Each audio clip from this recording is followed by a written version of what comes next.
Hi viewers, welcome to our channel. తెలంగాణలో 5,000 కోట్ల liquor scam జరిగింది అని చెప్పేసి ఒక న్యూస్ రావడం చూస్తున్నాం. అసలు ఏంటి స్కామ్, ఏ విధంగా జరిగింది, ఎవరు చేశారు, అసలు తెలంగాణలోనే జరిగిందా మరి లేదా? సో ఇటువంటి అంశం మీద డిస్కస్ చేయడానికి ప్రజెంట్ మనతో పాటు సీనియర్ జర్నలిస్ట్ జయదేవ్ గారు ఉన్నారు. వాటితో డిస్కస్ చేద్దాం. సార్ నమస్కారం. సార్ 5,000 కోట్ల లిక్కర్ స్కామ్ జరిగింది తెలంగాణలో అని చెప్పేసి న్యూస్ రావడం చూసాం సార్. అంటే ఏంటి ఈ స్కామ్, ఎవరు చేశారు, ఏ విధంగా జరిగింది అంటారు సార్? స్కామ్ అంటే ఇక్కడ ఫస్ట్ ఈ అంశం ఎలా లేవనెత్తుందంటే, ఇది సమ్మర్లో ఎలా ఉంటుందంటే, జనరల్గా ట్యాక్స్ పేయర్స్ అంటే ఒక సినిమాలో ఎంఎస్ నారాయణ గారు, తర్వాత ఇంకొంతమంది అఫీషియల్గా రెవెన్యూ జనరేటర్స్ అంటున్నారు వాళ్ళని. అంటే మనం వాడుక భాషలో పచ్చిగా తాగుబోతులు అని అంటారు, కానీ నిజంగా ప్రభుత్వాలు నడిచేది, పథకాలు నడిచేది, చాలా వరకు వ్యవస్థ నడిచేది కేవలం ఆ ట్యాక్స్ పేయర్స్ వల్ల అని కూడా సరదాగా జోకులు చెప్తారు, కానీ అది వాస్తవం. ఎందుకంటే మీరు ఇప్పుడు కూడా చూడండి, సమ్మర్ వచ్చేసరికి కొన్ని వేల లీటర్ల, కొన్ని లక్షల లీటర్ల బీర్లు అమ్ముడేయని మనం వార్తల్లో చూస్తుంటాం. సో అటువంటి బీర్లు అనేది గత 20 రోజులుగాను అంతకుముందు నెల రోజుల నుంచో బాగా కొరత ఏర్పడిందట తెలంగాణలో. రీసెంట్గా ఒక మిత్రుడు కూడా ఇలాగే మాట్లాడుతూ, సమ్మర్ చాలా ఇబ్బందిగా ఉంది ఏంటంటే, ఇట్లా డిస్కషన్ మాట్లాడుతూ, బాబు ఇట్లా బీర్లు తాగేస్తున్నారట కుర్రోళ్ళు అంటే. ఏంటి లేదు, బీర్లు దొరకట్లేదు, ప్రస్తుతానికి టిన్సే దొరుకుతున్నాయంట, గాల్ సీసాలు ఉంటాయి కదా, గాల్ సీసాలు దొరకట్లేదు, టిన్స్ లోనే దొరుకుతున్నాయని. ఎందుకు కొరత అంటే అప్పుడు ఈ టాపిక్ అంతా వచ్చింది. ఇక్కడ కూడా ఏదో స్కామ్ నడుస్తుందిరా అని సరదాగా మాట్లాడుకున్నాం. తను ఒక జర్నలిస్ట్ అని మాట్లాడుకుంటే, ఏంటి లేదు ఇట్లాగా స్కామ్ రన్ అవుతున్నట్టుంది, లేకపోతే బీర్లు కొరత ఉండడం అంటే. జనరల్గా బీర్లు ఎక్కువ ప్రొడ్యూస్ చేసి, జనరల్గా అంతే కదా, డిమాండ్ బట్టే సప్లై, దాని ఎకనామిక్ లా ప్రకారం. సో అంత డిమాండ్ ఉన్నా కూడా సప్లై లేదు, బీర్లు కొరత ఏర్పడింది, ఓన్లీ టిన్స్ అమ్ముతున్నారు. ఎందుకు, ఏం జరుగుతుంది, బ్రాండెడ్ కూడా రావట్లేదు, లేదు వీళ్ళు సొంతంగా ఇదే అమ్మే ప్లాన్ చేస్తున్నారా? ప్రభుత్వం మారిన తర్వాత చాలా వరకు అన్ని చేతులు మారుతాయి కాబట్టి ఏంటి ఇది, కొత్త ప్రభుత్వం చేస్తున్న ఆగడాల, లేదా కొత్త ప్రభుత్వంలో ఉన్న కొంతమంది మంత్రుల, లేదా కొత్త ప్రభుత్వంలో ఉన్న మంత్రులకు సంబంధించిన అనుయాయుల, బామ్మర్ది అవ్వచ్చు, తమ్ముడు అవ్వచ్చు, మేనలుడు అవ్వచ్చు, కొడుకు అవ్వచ్చు, ఎవరు సిబ్లిస్ ఎవరో ఒకరు. సో ఆ యాంగిల్లో అయితే ఇప్పుడు ప్రస్తుతానికి తెలంగాణలో ఇది హాట్ టాపిక్. బీర్లు కొరతతో స్టార్ట్ అయ్యి మందు కూడా మెల్లమెల్లగా కొరత ఏర్పడుతుంది. సో బ్రాండెడ్ అనేవి దొరకట్లేదు. ఇది కూడా పక్క రాష్ట్రం లాగా కొన్ని రకాల లోకల్ బ్రాండ్లు మరికొద్ది రోజుల్లో దర్శనం ఇవ్వబోతున్నాయా?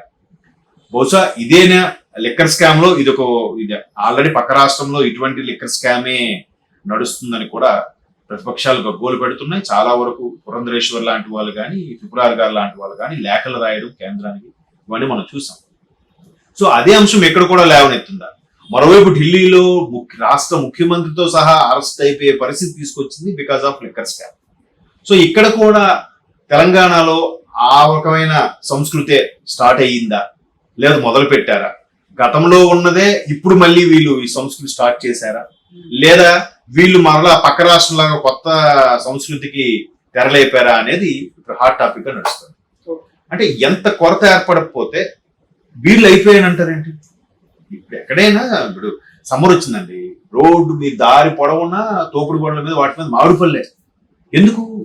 ఇది సీజనల్ ఫ్రూట్, పైగా అందరూ తింటారు కాబట్టి, అరే మామిడిపళ్ళు లేవు అయిపోయి అంటే ఎలా ఉంటుంది అంటే, ఎవడో తీసి స్టాక్ పెట్టుకున్నాడు, ఇవాళ అందరిది అయిపోయింటే అప్పుడు రిలీజ్ చేస్తాడు. అది చాలా మంది అలాగే చేస్తుంటారు. ఇప్పుడు ఆ ఆయిల్ ఫ్లక్చువేట్ అవుతుంది, ఆయిల్ డబ్బా. మీరు ఎప్పుడని చెప్పి రోజుకి ఒక రోజు 5 రూపాయల నుంచి 20 రూపాయల వరకు ఒక్కొక్క టిన్ మీద, లీటర్ మీద దాన్ని ఏమంటారు, ఫ్లక్చువేట్ అవుతుంది. అలాగే దాన్ని ఏం చేస్తుంటే కొన్నిసార్లు రేటు పెరుగుతుందని చెప్పి సైడ్ కొని ఉంచి ఒకేసారి స్టాక్ రిలీజ్ చేయడం అలా చేస్తుంటారు. సో ఇప్పుడు కూడా అదే పంథాలో నడుస్తోంది. దీని వెనక ఇప్పటికే 5,000 కోట్ల రూపాయల స్కాము నిర్ధారించబడి, ఎక్స్పెక్టేషన్ అది 5,000 కోట్ల రూపాయలు. ఇంకా అది ఊహించినది ఇంకెంత ఉంటుందో. ఎక్కడైనా సరే మనకి ఒక దుర్ఘటన జరిగినా, ఎక్కడైనా జరిగినా కూడా, ప్రాణ నష్టం జరిగినా, ఆస్తి నష్టం జరిగినా, ఇన్ని వేల కోట్లు లేకపోతే ఇంత వందల మంది అనిపి కొంత ఎక్స్పెక్టెడ్ వరకు చెప్తారు, కానీ పూర్తి స్థాయి తెలిస్తే ఇంకా ప్రజలు పానిక్ అవుతారనే ఉద్దేశంతో మాక్సిమం ఎక్కడ రిలీవ్ చేయరు. సో ఇది కూడా ఊహాజనితంగా 5,000 కోట్ల రూపాయల స్కామ్ అంట. ఇక్కడ కేవలం కవితా గారు లాంటి వ్యక్తిని ఒక మాజీ ముఖ్యమంత్రి బిడ్డ, ఒక ఎమ్మెల్సీ లాంటి ఒక ఆడబిడ్డ ఇంటి కూడా ఆమెని కేవలం 100 కోట్లకి లెక్క చూపించిపోయినందుకే ఆమె ఇప్పటికీ బయటికి రాలేకపోతున్నారు. అటువంటిది 5,000 కోట్ల రూపాయల స్కామ్ అని అంటే ఎంతవరకు ఎంత ఇష్యూ జరగచ్చు, ఎంత ఇబ్బంది పడే పరిస్థితులు ఉండొచ్చు.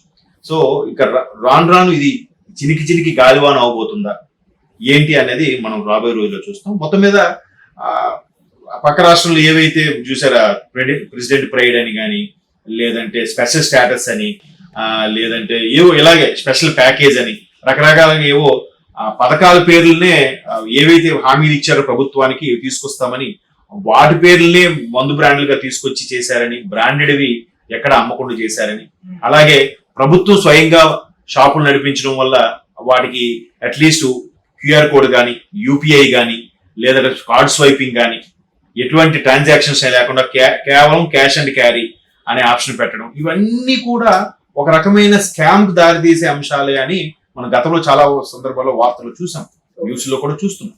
సో ఇప్పుడు అదే అంశం ఇప్పుడు తెలంగాణలో నడవబోతుందా? తెలంగాణలో ఎస్పెషలీ దక్షిణ తెలంగాణలో ఏదైతే ఉన్నాయో, జిల్లా పేరు కూడా చెప్పను, ఆ దక్షిణ తెలంగాణకు చెందిన జిల్లాకు సంబంధించిన మంత్రి తాలూకా అనుయాయులు కూడా దీంట్లో పెద్ద హస్తమే ఉంది. ఇది ముఖ్యమంత్రి స్థాయి వరకు వెళ్ళిందా, వెళ్ళలేదా, వెళ్తే ఎలా ఉంటుంది, వెళ్ళకపోతే ఎలా ఉంటుంది అనే దాని మీద ఇప్పుడు చర్చోపచర్చలు జరుగుతున్నాయి. అవి ఇంకా తెర మీదకి రాలేదు. దీని మీద పూర్తి స్థాయిలో ఒక ఎంక్వైరీ, ఈ స్కామ్ కి సంబంధించి ఏదైతే అన్ని అవకతవకలు కానీ ఎక్కడైనా డంపు దొరికినా కానీ అలాంటిది ఎక్సైజ్ వాళ్ళు చూసుకుంటారు.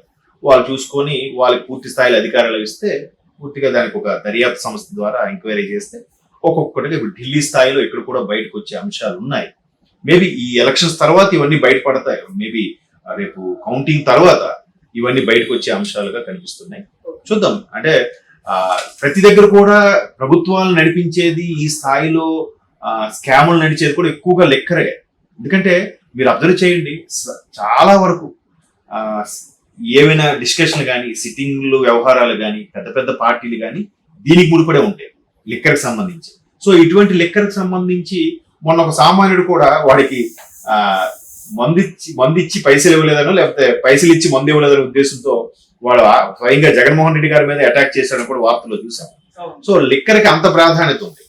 సాధారణ మనుషుల నుంచి, కూలీల నుంచి, ఉన్నత స్థాయి బిజినెస్ మ్యాన్ల వరకు కూడా పెద్ద పెద్ద డీల్స్ కూడా ఆ సిట్టింగ్ లోన లిక్కర్ సంబంధం సాక్షిగానే వాళ్ళ డీల్స్ కూడా కుదుర్చుకుంటుంటారు. సో అటువంటి లిక్కర్ చాలా ప్రాధాన్యత ఉంది కాబట్టి ప్రస్తుత సమాజంలో రెవెన్యూకి సంబంధించి కానీ, ప్రభుత్వ వ్యవస్థను నడిపించడానికి కానీ దాని రెవెన్యూ కూడా చాలా అవసరం కాబట్టి దాని మీద కొన్నేసిన అబ్బా దీని మీద మనం రూపాయి పెడితే 10 రూపాయలు వస్తుంది అనుకుని ప్రతి ఒక్కరు కూడా దాని మీదే రన్ చేయడం. తర్వాత వాళ్ళు తప్పు చేసినప్పుడు ఎట్లాగో దొరికిపోతారు. చూద్దాం ఆ మంత్రి ఎవరు, మంత్రికి సంబంధించిన అనుయాయులు ఎవరు, త్వరలోనే ఆ డీటెయిల్స్ బయటకు వచ్చే ఛాన్సెస్ ఉన్నాయి.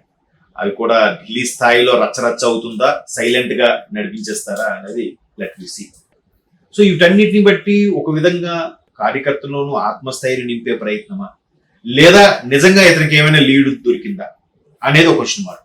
మరోవైపు ప్రశాంత్ కిషోర్ బల్లగుద్దునట్టు మాట్లాడి ఛాన్సెస్ లేవు, నేనే సర్వే చేశాను, నేను ఆ సర్వే రిపోర్ట్ కూడా ఆయనకి ఇచ్చాను, ఆయన దాన్ని పట్టించుకోలేదు.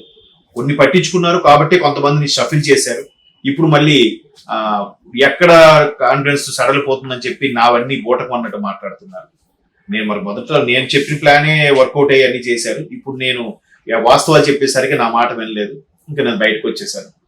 బయటకు వచ్చాడు, ఇంక ఇప్పుడు నా మీద కూడా ఏవో చెప్తే చెప్పుకుంటూ చెప్పి ప్రశాంత్ కిషోర్ గారు డిజిటల్ ఛానల్కి ఇచ్చిన ఇంటర్వ్యూలో చెప్పారు. సో మొత్తం మీద ఐపాక్ అంశం మాత్రం ప్యాకప్ అయిపోయింది. చాలా మంది ఉద్యోగస్తులు స్వచ్ఛందంగా వాళ్ళే మూటాములు సర్దుకు వెళ్ళిపోయారు అనేది కొంతమంది లైవ్ లో చూసిన వ్యక్తులు చెప్పడం, అక్కడ జరుగుతున్న వాస్తవాల్ని వాళ్ళ సొంత ఛానల్లో పెట్టడం, ఇట్లాంటి బయట చూసినప్పుడు చదువుతున్నాం. బట్ ఐపాక్ ఉంది, నడుస్తుందని జగన్మోహన్ రెడ్డి గారు ఒకవైపు చెప్తున్నారు. సజ్జల భార్గవ్ గారు కూడా ఐపాక్ లాంటిది ఒక డెవలప్ చేయబోతున్నారని కూడా కొన్ని వార్తలు వస్తున్నాయి. ఏది వాస్తవం అనేది రేపు పోలింగ్ తర్వాత ఇంకాస్త క్లారిటీ వస్తుందని నా అభిప్రాయం. Okay sir, thank you so much. Okay sir, thank you so much.